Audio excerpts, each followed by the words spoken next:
à Ouagadougou, les ministres du Mali, du Niger et du Burkina Faso ont affirmé leur engagement envers l'Alliance des États du Sahel, AES, soulignant le retrait inévitable de la CEDEAO. Ils dénoncent les ingérences extérieures et les sanctions illégales, affirmant que l'AES sera une confédération favorisant l'intégration africaine sans contrainte extérieure. Les trois pays restent fermes dans leurs décisions, rejetant toute intimidation ou pression.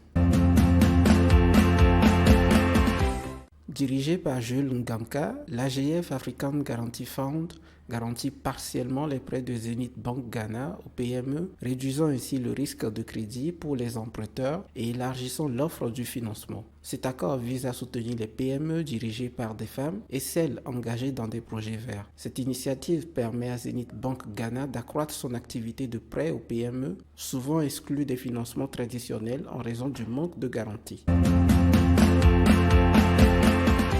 L'investisseur britannique cède une partie de ses actions dans 3 fonds d'investissement en Afrique et en Asie à Blue Earth Capital, ouvrant ainsi de nouvelles opportunités géographiques et sectorielles. Malgré cette transaction, le British International Investment BI maintient une participation significative dans les fonds. Cette démarche lui permettra de générer des liquidités pour des futurs investissements à fort impact dans les économies émergentes. L'ambassadeur de l'Inde au Togo inaugure la bibliothèque India Kona à l'université de Lomé en présence du ministre togolais de l'enseignement supérieur Eo Wateba. Cette initiative vise à fournir aux étudiants togolais les informations sur l'Inde, favorisant ainsi une meilleure compréhension et des liens de coopération renforcés entre les deux pays.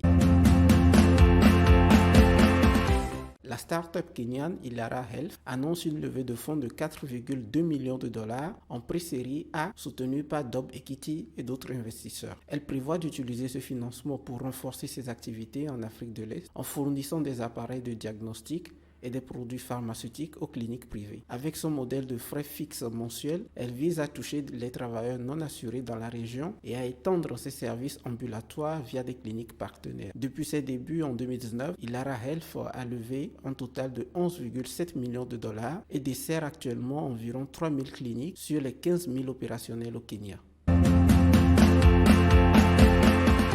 Aya Gold et Silva, exploitant la mine Zugunda au Maroc, clôturent une levée de fonds de 57,3 millions de dollars pour financer l'exploration sur ses projets Boumondine et Zugunda régional. Boumondine, une mine historique polymétallique, et Zugunda régional, un projet d'argent bénéficieront de ce financement pour intensifier les programmes d'exploration. Le PDG de la compagnie souligne que ce financement permettra de doubler le programme de forage d'exploration à Boumondine sur les 24 prochains mois, renforçant ainsi l'engagement à créer de la valeur à long terme pour les actionnaires.